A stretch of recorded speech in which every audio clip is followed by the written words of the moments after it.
গোলামের ঘরে গোলাম এটার অবস্থা কি দেখি এদের অবস্থা আছে এদের পুতায় মুতায় রয়েছে তুই এটা যাইব আমরা দে বিছনাপাতি বিছাইয়া রঙের বাতি জ্বালাইয়া শুটিং করবো তোর লগে মাইয়া একটু আদে আয় না শুটিং করবো তোর লগে মাইয়া একটু আদা মজা একটু দেও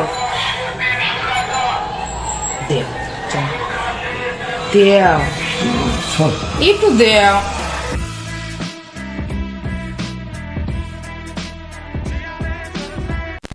hey guys welcome back. I hope কি তোমরা ভালো আছো এন্ড আল্লাহর রহমতে আমি অনেক বেশি ভালো আছি। তোমরা তো অলরেডি বুঝেই গেছো যে আজকের এই টপিকটা কি হতে চলেছে। তোমরা যদি এই সম্পূর্ণ ভিডিওটা দেখো তাহলে বুঝতেই পারবে না তোমরা কি প্রন ভিডিও দেখলে নাকি রোস্ট ভিডিও দেখলে, কারণ এসব তুতমানি যেসব জিনিসপাতি দেখাইতেছে সেসব জিনিসপাতি দেখলে এমনি সবার মেশিন খারাপ হয়ে যাবে, আর যারা শারীরিক ভাবে দুর্বল আছে তারা হয়তো দেখলেই আউট হয়ে যাবে। আসলে এদের কাজ দেখে মনে হয় এরা পতিতা থেকে উঠে এসেছে, কারণ একজন পতিতার মাগি ছাড়া তো এইসব কাজকর্ম কখনোই সম্ভব না। আর এই মেয়ের ভাতারের কথা না হয় নাই বললাম, কারণ এই মেয়েটার ভাতার হচ্ছে অরিজিনাল খানকির পোলা। সে যদি খানকির পোলা না হতো তাহলে তার বউ তো এইসব কাজকর্ম করতে পারতো না। এদের মতো বাইনচোদ টিকটক, ইউটিউব, ফেসবুক এইসব প্ল্যাটফর্মকে পর্ন ওয়েবসাইটে পরিণত করছে। 10 মিনিটে আপনার গরম হাওয়া বাইরে বের করে দেবো। আরে ইনস্টল।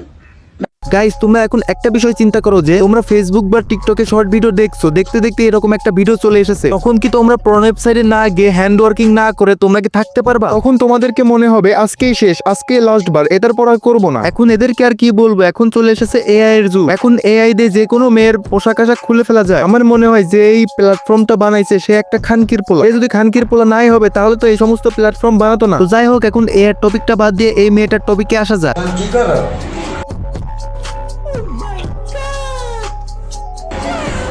গাইস তোমরা খেয়াল করেছো কিনা জানি না, এই মেয়েটার পেছনে কাপড় ছেঁড়া। এখন তোমরা চিন্তা করো একটা ছেলে কতবার লেভেলের বাইনচোদ হলে এই সমস্ত কাজ করতে পারে। আমি জানি না এইসব খানকির পোলাদের কি বললে বা কি করলে এইসব খানকির পোলারা ঠিক হয়ে যাবে। গাইস এখন তোমরাই বলো, একজন মুসলিম হিসাবে কি এসব কাজকর্ম করা ঠিক হচ্ছে? এখন তোমরা অনেকেই বলতে পারো এই যে একটা মুসলিম, তুমি কি করে জানলে? এই মেয়েটা তার একটা ভিডিওতে সালাম দিয়েছিল, কিন্তু দুর্ভাগ্যবশত আমি ওটা দেখাতে পারতেছি না, কারণ ওই ভিডিওটা নামানোর আগে আমি পেজটিকে হারিয়ে ফেলেছিলাম। আমি মূলত যখন কাউকে রোস্ট করি তখন তার আইডি, চ্যানেল, পেজ ফলো দিয়ে রাখি। এবার আমার ফলো দিতে মনে না থাকায় তোমাদেরকে এই ভিডিওটা দেখাতে পারলাম না। এখন তোমরা অনেকেই বলবা, ভাই তুমি এদেরকে রোস্ট করতেছো আবার ফলো দিয়ে রাখতেছো, এটা কেমন কথা? আসলে আমি যখন এদেরকে রোস্ট করি তখন কোনো ইনফরমেশন যাতে মিস না হয়ে যায় সেজন্য আমি তাদেরকে ফলো দিয়ে রাখি, আর আমার রোস্ট ভিডিও আপলোড হয়ে গেলেই আমি আনফলো করে দিই, কারণ এসব তুতমানিকে ফলো দেওয়ার রুচি নেই আমার।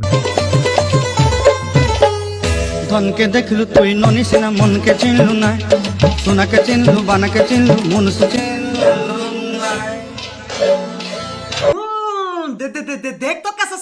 গাইস তোমরা এখন একটা কথাই চিন্তা করো, একটা মানুষ কত নিচে নামতে পারলে এমন কাজ করে? আচ্ছা মানলাম যে এই ভিডিওটা বানাতে গেছে একরকম, হয়ে গেছে আর একরকম, কিন্তু তারা এই ভিডিওটা আপলোড দিল কেন? তার ভাতার তার শাওয়ায় হাত দিতেছে, এটা আবার ভিডিওতে এসে দেখানো লাগতেছে। তো যাই হোক, আজকের এই ভিডিওটা এই পর্যন্তই। এদের নিয়ে আর কথা বলার কোনো ইচ্ছাই নেই আমার।